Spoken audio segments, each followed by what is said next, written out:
Hello and welcome back to my channel. My name is Urmi, and in this channel I talk about finance, career. I give some tips and advice about self-investing, and I also talk about my life in Canada. Today I want to talk about the CFA level 2, and I want to in specific just focus on the sequence of the readings, like in what sequence should you do all the readings in the curriculum. So I'll be sharing my own experience, and hopefully it's something that you can also implement and see if it works with you as well. So I took my CFA level 2 exam in May 2021, and of course I passed it in the first shot. And basically, if you are a CFA level 2 candidate, one thing that you are feeling right now is that you are probably confused and overwhelmed because you do not know, like, do I start with this reading or do I start with that reading? Because I also was feeling the same way. So I'm going to be sharing a little bit about the strategy that I took. So when I was studying for the level 2, I watched a couple of videos online. So I watched the video given by Mark Meldrum and the one given by the IFT guy, who were providing basically some tips on like in what sequence should you do all the readings. And I tried to use a little bit of what they have suggested, and then I came up with my own strategy. So I'm gonna tell you a little bit of my own strategy and also tell you like which reading did I start with first. So I wanted to start with the readings that were much more interesting to me. So I started with equity, which as you know, based on the weightings that the CFA Institute provides, it accounts for a big chunk of the exam. So I wanted to start with that. So I did equity. It had many readings. It was a lot of concept, but it was also the most enjoyable and also the most interesting reading of the whole curriculum. So I started with that. And then just to keep myself motivated, I continue with other interesting topics. So I did corporate finance, and then I did FRA. And many people would think that FRA is actually a difficult topic, but honestly I don't think so. Like if you put it on in a relative perspective, I think FRA is actually pretty interesting. And if you understand the key concept, I think you should be good. Like it should get easier. So I think FRA was very interesting too at the same time. And corporate finance, it was very interesting. Like I enjoyed studying corporate finance a lot. It was very interesting. And then I did Quants, and Quants, I would say it wasn't so bad. A lot of people think that Quants is actually difficult, but I think again it's based on the experience that you have.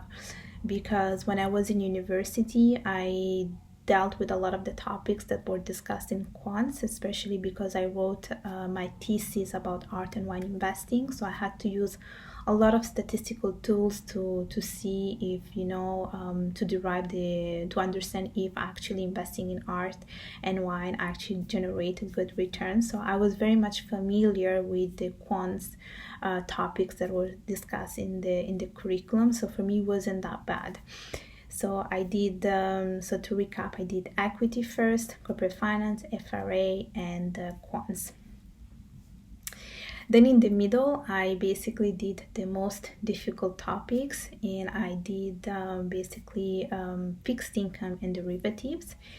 And if there is one thing that I want you to take away from this, is that I think derivatives and fixed income should go hand in hand.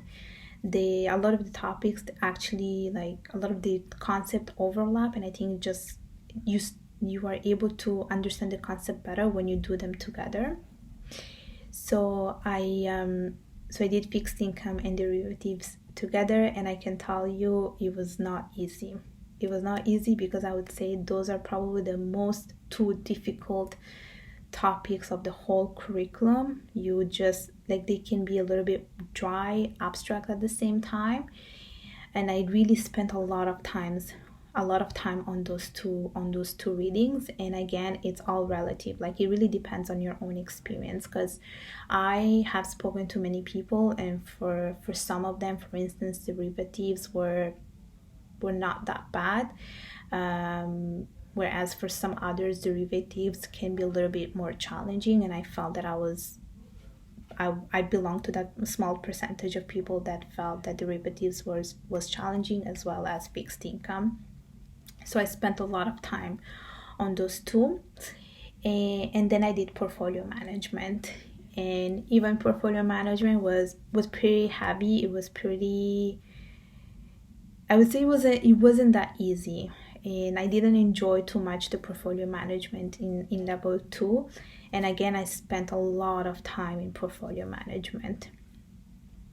Then, following portfolio management, I left alternative investing, I left economics and ethics to the last, but I also made sure that I basically put a lot of time on these three last topics, especially ethics, because I think no matter which level you do ethics, it's a very important topic, and you need to dedicate a lot of time to it. And also because it's so big, and there is like not I would say clear cut answer sometimes, like it could be really like gray. You really have to make sure that you give enough time to ethics, and you practice a lot, and that you keep revising ethics to the very last. So those were my basically that's the sequence I did, and it worked for me. So it's probably something that could work for you too. I know some people that when they study they study for level 2. Some of them start with ethics, and then they do the most difficult topics at the beginning just to get over with those. Do I recommend it? I mean, I don't think it's a bad thing, because I think if you can do the most difficult topics at the beginning, if you don't understand, you can actually like put more time to try to understand the concept. But I also think that sometimes it could be a little bit demotivating. So you really have to see like what works best. And this is why I wanted to start with equity, because I think it was so interesting, and I enjoy studying equity so much. But yeah, other than that, I don't have any other tips that I want to share about this sequence of the readings. I'll be sharing the information in the description box. And until next time, then take care. Bye bye.